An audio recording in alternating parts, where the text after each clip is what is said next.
तो चलिए आज टैक्स सिस्टम के बारे में पढ़ते हैं। तो टैक्स सिस्टम क्या है, क्यों टैक्स लिया जाता है, और हम बचपन से सुनते आए हैं कि sales tax, service tax, income tax और ना जाने कितने सारे टैक्स। अब हम समझेंगे टैक्स सिस्टम के बारे में। यहाँ पर आप देख सकते हैं जो इनकम है उस इनकम को रीडिस्ट्रीब्यूशन करने के लिए टैक्स जो है वो लिया जाता है। और एक है, ये समझना ज़रूरी है कि इंसिडेंस ऑफ टैक्स और इम्पैक्ट ऑफ टैक्स। अब ये क्या है? इंसिडेंट, जहाँ पर जिस पॉइंट पे टैक्स लगता है, टैक्स का इंसिडेंट किस पॉइंट पे है वो, और इम्पैक्ट, उसका प्रभाव जो है, उस टैक्स का प्रभाव कहाँ पर लगा, वो है इम्पैक्ट। और इसको समझने के लिए टैक्स जो है डायरेक्ट टैक्स, इनडायरेक्ट टैक्स, और डायरेक्ट टैक्स में क्या होता है, इंसिडेंट और इम्पैक्ट जो है वो सेम पॉइंट पे लगता है। समझ लीजिए कि एक इंडिविजुअल है और उस इंडिविजुअल का जो इनकम है, जो इसका जो इनकम है वो, इसका कोई इनकम है, तो जो इनकम है उसके ऊपर वो टैक्स लगता है। तो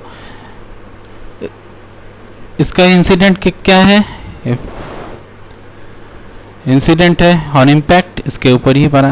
तो क्या हुआ, इंसिडेंट और इम्पैक्ट दोनों एक ही जगह पर है। इसके उदाहरण आप देख सकते, इनकम टैक्स और इनडायरेक्ट टैक्स। इनडायरेक्ट टैक्स में क्या होता है, बिल्कुल इसका ऑपोजिट, बिल्कुल इसका ऑपोजिट।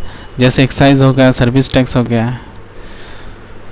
तो यहाँ पर क्या हुआ, सपोज आप मान लीजिए कि एक कंपनी ने बुक बनाया, 100 रुपये उसका कॉस्ट आया, उसके ऊपर उसने टैक्स दिया 10 रुपये का, तो टोटल हो गया 110। अब 10 रुपीज़ जो है वो अपने जेब से देता है, लेकिन जब मार्केट में आता है मैक्सिमम रिटेल प्राइस, ठीक है, MRP जो है मार्केट में आता है, वो इंक्लूसिव ऑफ ऑल टैक्सेस, इस टैक्स को लेके वो उसका प्राइस जो है वो बढ़ जाता है। ठीक है, तो एक तो 110 रुपये तो वो कस्टमर से ही लेगा, ठीक है, जो कंज्यूमर है उसके पास से ही लेगा। ऐसे ही जो छोटे छोटे कमोडिटीज है, टूथपेस्ट हो गया, पेस्ट हो गया, ऐसे ही जो मार्केट रिटेल प्राइस है वो बढ़ जाता है। ठीक है,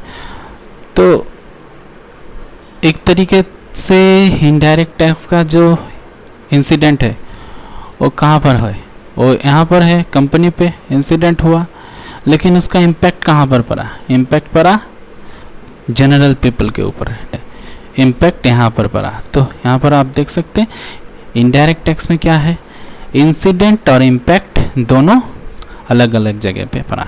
तो समझ गए आप। फिर द मेथड ऑफ टैक्सेशन, एक है प्रोग्रेसिव, रिग्रेसिव और प्रोपोर्शनल। और हमारे देश में क्या है, प्रोग्रेसिव है। प्रोग्रेसिव क्या है, जितना इनकम बढ़ेगा, इनकम के साथ साथ जो टैक्स है वो भी बढ़ता जाएगा। ठीक है, progressive taxation, increase with income. ठीक है, और एक प्रोपोर है। समझ लीजिए एक आदमी का जो इनकम है वो 1 लाख रुपए है, और वो सपोज वो 10% देता है टैक्स। फिर उसका इनकम जो है वो इंक्रीज हुआ, 2 लाख हुआ, वो 20% टैक्स देगा। फिर 3 लाख हुआ, वो 30%। तो ऐसे जो होता है प्रोग्रेसिव है, ये बढ़ता जाता है, इनकम के साथ ये बढ़ता जाता है। तो इकोनॉमिक्स में अब एक लॉ है, law of diminishing marginal utility. अब इस लॉ का मतलब क्या है, समझ लीजिए आपके पास 10 शर्ट्स है। ठीक है, मैं शॉर्ट फॉर्म में लिख रहा हूँ, 10 शर्ट्स है। तो अब आपको इस 10 शर्ट्स का यूटिलिटी आपके पास है, आप 10 शर्ट्स पहनते हैं, ठीक है, तो फिर आपका इनकम जो है वो बढ़ गया। बढ़ने से आपके पास मान लीजिए 20 शर्ट्स आ गए, तो आपको मैक्सिमम आप ज़्यादा से ज़्यादा 15 शर्ट्स यूज़ कर सकेंगे, ज़्यादा से ज़्यादा, ठीक है। और 5 जो ज़्यादा है तो उसको आप क्या करेंगे, उसका यूटिलिटी नहीं होगा। तो यही है डिमिनिशिंग मार्जिनल यूटिलिटी। जो जिस चीज़ का यूटिलिटी नहीं है उसको आप टैक्स के द्वारा बांट दो, टैक्स के द्वारा बांट दो। तो फिर हम यहाँ पर आते हैं और ये क्या है, प्रोपोर है, ठीक है। और एक है रिग्रेसिव टैक्स सिस्टम। जब हम किसी चीज़ को होलसेल में खरीदते हैं तो क्या होता है, उसका प्राइस जो है वो कम हो जाता है, ठीक है। यहाँ पर यही कॉन्सेप्ट है, when tax decrease for increasing income, tax decrease हो जाता है इंक्रीजिंग इनकम। और यहाँ पर क्या होता है, प्रोग्रेसिव में टैक्स बढ़ता है इनकम जब बढ़ता है, और यहाँ पर क्या होता है, इनकम बढ़ता है लेकिन टैक्स जो है वो डिक्रीज हो जाता है, ठीक है। यही मुद्दा है यहाँ पर। लेकिन हमारे यहाँ पर जो प्रोग्रेसिव टैक्स सिस्टम है, हमारे यहाँ पर जो इनकम बढ़ता है हम अपने लग्जरीज को बढ़ा लेते हैं, हम अपने लग्जरीज को बढ़ा लेते हैं। तो यहाँ पर ये law of diminishing marginal utility इतना इफेक्टिव नहीं हो पाता इसलिए, ठीक है। तो फिर आते हैं प्रिंसिपल ऑफ गुड टैक्सेस। एक प्रीली के पॉइंट ऑफ व्यू से बहुत इंपॉर्टेंट है, क्योंकि कभी कभी ये क्वेश्चन पूछा जाता है कि एक गुड टैक्स सिस्टम का क्या गुण क्या होना चाहिए। तो फेयरनेस होना चाहिए, फ्लेक्सिबिलिटी होना चाहिए, फ्लेक्सिबल हो, रिजिड नहीं हो, ट्रांसपेरेंसी, ये बहुत इंपॉर्टेंट चीज़ है, ट्रांसपेरेंसी होना चाहिए। जो टैक्स दे रहे हैं उनको समझ में आना चाहिए, और एफिशिएंसी, उसकी ज़रूरत क्या है, ये बहुत इंपॉर्टेंट है। और एडमिनिस्ट्रेटिव सिंप्लिसिटी, ये क्या है, अगर एडमिनिस्ट्रेटिव जो टैक्स को चला रहे हैं, टैक्स को इम्प्लीमेंट कर रहे हैं, अगर उनको ही समझ में नहीं आए तो कैसे टैक्स चलाएंगे। तो इसके लिए एडमिनिस्ट्रेटिव सिंप्लिसिटी बहुत ज़रूरी है। तो चलिए इम्पोर्टेंट टैक्स के बारे में पढ़ लेते हैं। यहाँ पर आप देख सकते हैं पर्सनल इनकम टैक्स। ये प्रीली में कभी कभी क्वेश्चन आ जाता है कि what is personal income tax, ठीक है। तो जब कभी आप इनकम टैक्स रिटर्न करने जाएंगे तो वहाँ पर देख पाएंगे कि इंडिविजुअल है या HUF है, यानी कि Hindu undivided family, Hindu undivided family, जहाँ पर लोग इकट्ठे रहते हैं और वहाँ पर एक मुखिया रहता है वहाँ का। तो सारा का सारा इनकम जो है यहाँ पर आके एकत्रित होता है और वहाँ से टैक्स काटा जाएगा, ठीक है। तो यहाँ पर आप देख सकते हैं कि वहाँ पर लिखा होता है इंडिविजुअल है या HUF है, ये आपको ख्याल रखना होगा। तो इंडिविजुअल क्या है, इंडिविजुअल एक आदमी पे जो टैक्स इनकम करता है, एक आदमी, तो उसके ऊपर टैक्स लगा जाएगा। और HUF जो इकट्ठे जो टैक्स लगाया जाएगा। और एक है कि एक आदमी है जिसका इनकम है और वो किसी घर को भाड़ा दिया है रेंट पे, तो सैलरीड क्लास, ठीक है। एक तो सैलरीड है, सैलरी पाता है, और दूसरा क्या है, दूसरा वो रेंट पे जो उसका भाड़ा जो आता है। तो ये दोनों को मिला के ये टैक्स हुआ। अब देखा जाएगा कि वो जो इनकम है वो इनकम टैक्स देने के लायक है या नहीं।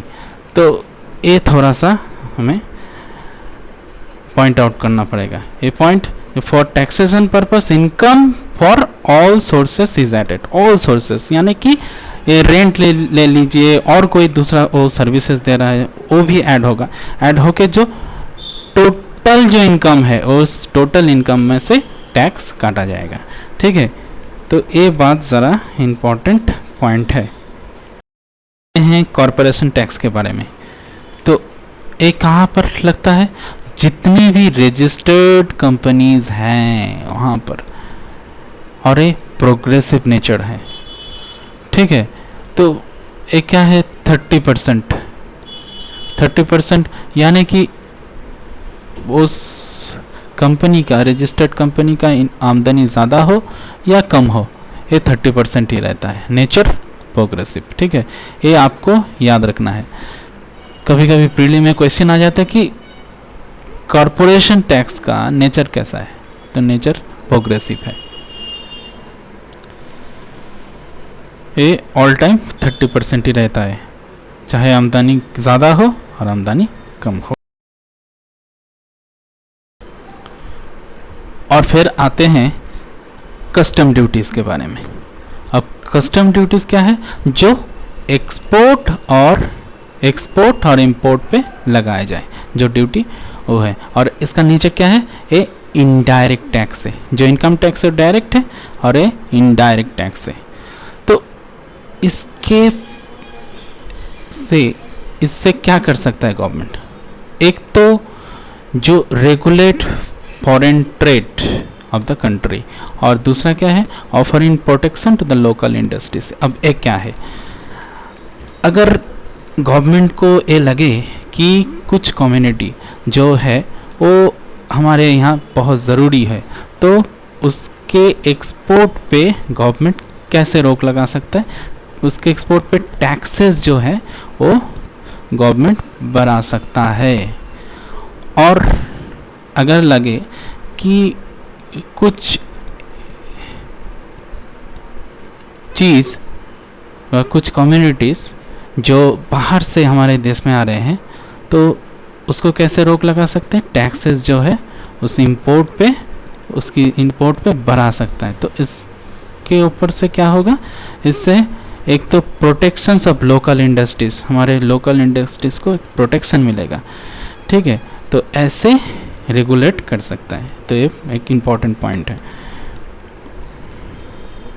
एक्साइज ड्यूटी पे, एक्साइज ड्यूटी एकदम सिंपल है। जो कुछ कम्युनिटी है जो प्रोडक्शन पे लगता है एक्साइज ड्यूटी, और सेल्स टैक्स जो सेल्स पे लगता है। अब एक क्या है, थोड़ा सा समझ लेते हैं।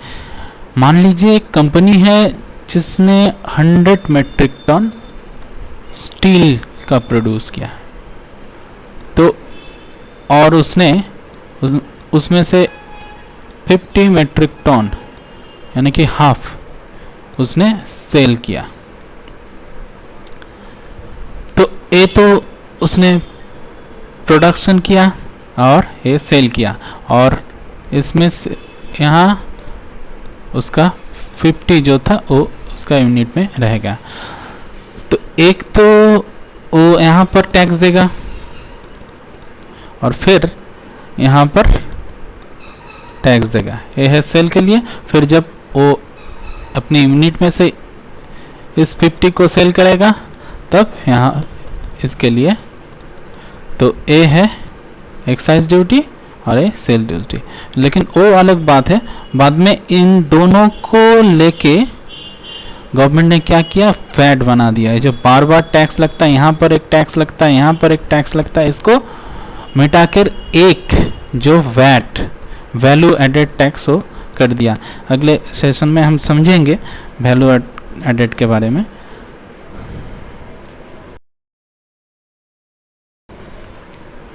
चलिए अब आते हैं मिनिमम ऑल्टरनेट टैक्स यानी कि मैट के बारे में। ये 1 अप्रैल 1997 में आया था। ये थोड़ा सा इम्पोर्टेंट है, याद रख लीजिए 97। ठीक है, तो ये है क्या? जो एक समझ लीजिए एक कंपनी है, वो कंपनी का जो प्रॉफिट होता है, जो प्रॉफिट हुआ और वो जो बुक में शो करता है, बुक में जो शो करता है वो अलग अलग होता है। मान लीजिए एक कंपनी का बहुत ज़्यादा प्रॉफिट हुआ और वो बुक में दिखा दिया कि कम प्रॉफिट हुआ, तो ये गवर्नमेंट का एक आईटी एक्ट है, आईटी क्लॉज है, उसमें कुछ क्लॉजेस है कि अगर आप यहाँ वहाँ फंडिंग करते हैं, किसी ऐसे एनजीओ में फंडिंग करते हैं, तो आपका टैक्स जो है वो कम हो जाएगा। तो ये वही करते हैं कि इधर उधर फंडिंग कर दिए, किसी एनजीओ में फंडिंग कर दिया, किसी अच्छे से काम के लिए फंडिंग कर दिया, और बुक में वो शो कर देते हैं कि हमारे जो प्रॉफिट हुआ था प्रॉफिट ठीक ठाक ही हुआ था, लेकिन बाद में जो इधर उधर फंडिंग हो गया तो उस फंडिंग के बाद प्रॉफिट जो है वो थोड़ा सा कम हो गया। तो इससे बचने के लिए गवर्नमेंट ने क्या किया, 30% एकदम फिक्स्ड कर दिया कि 30% उनको टैक्स जो है वो देना ही देना है। 30% से कम भी नहीं, 30% से ज़्यादा नहीं।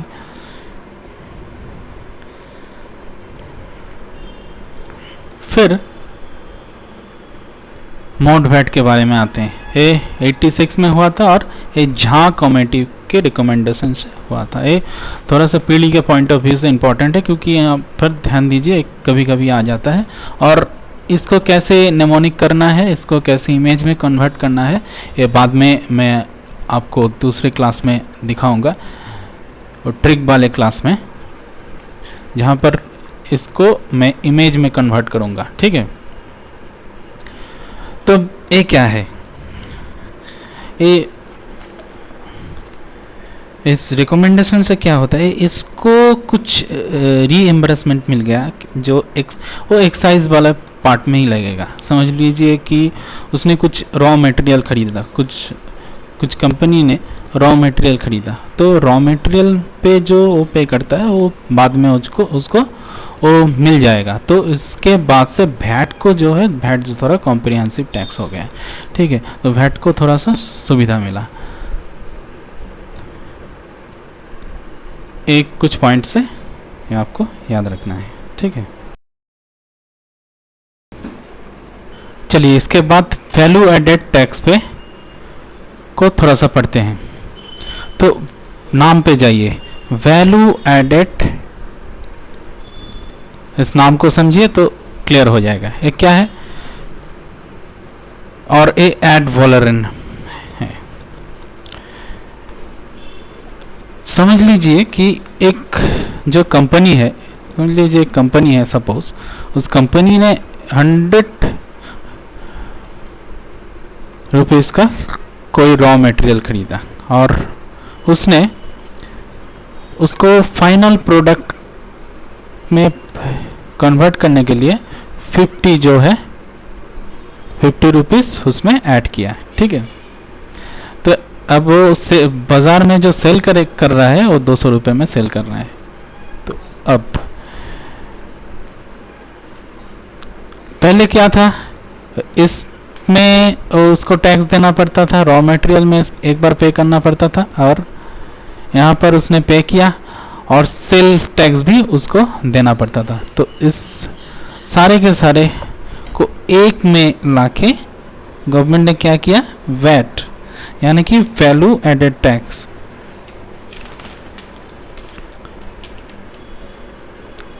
अब इसको 150 रुपीज़ का टैक्स नहीं देना पड़ रहा है, जो उसने ऐड किया, जो 50 रुपीज़ उसने ऐड किया इसके ऊपर उसको टैक्स देना पड़ रहा है। तो ऑटोमेटिकली क्या होगा, ऑटोमेटिकली यही होगा कि जो चीज़ है, जो कम्युनिटी निकल के बाहर आएगा, तो उसका जो प्राइस रेट है वो कम हो जाएगा। ठीक है, वो बढ़ नहीं पाएगा।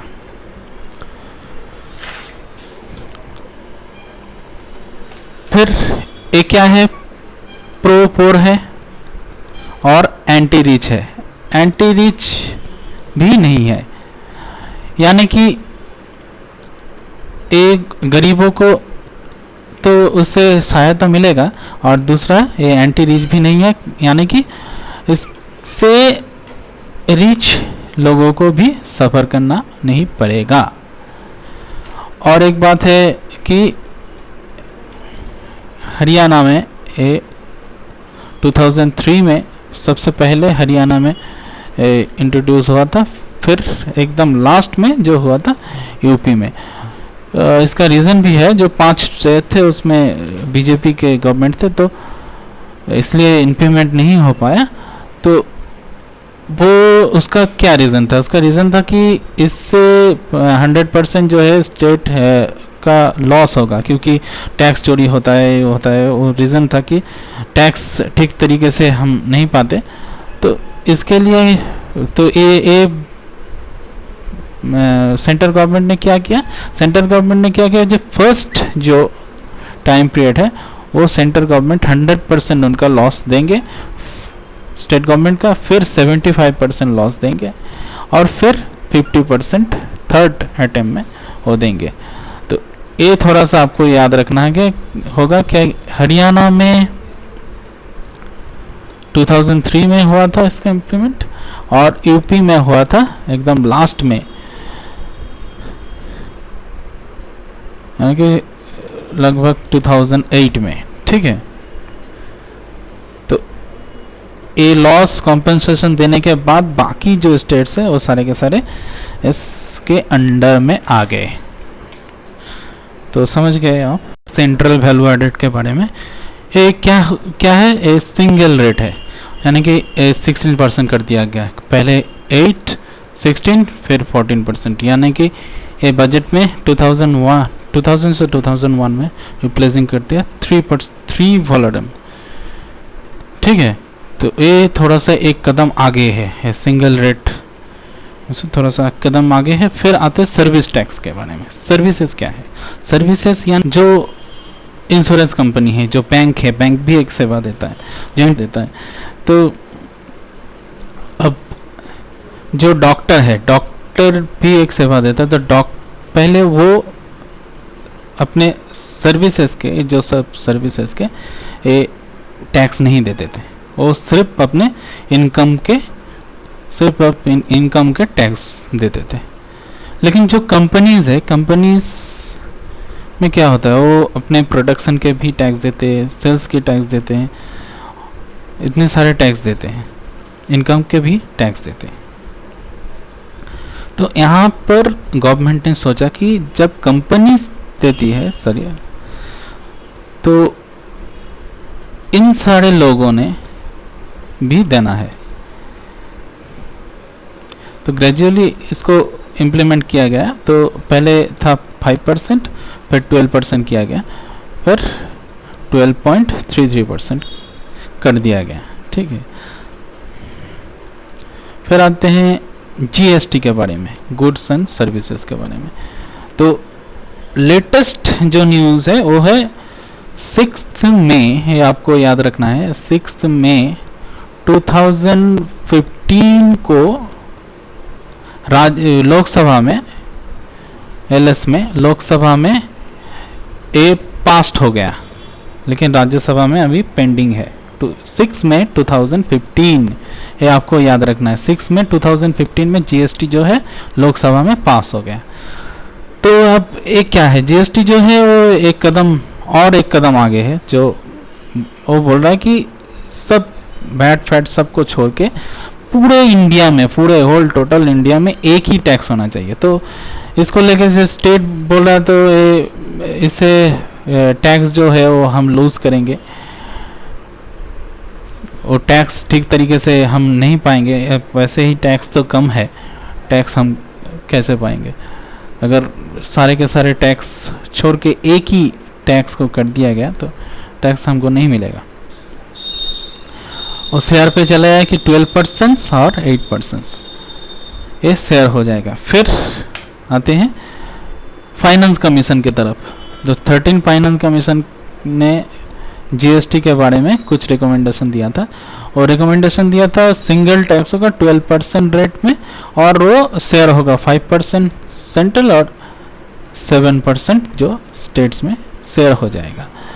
टोटल होगा 12% और फिर शेयर हो जाएगा।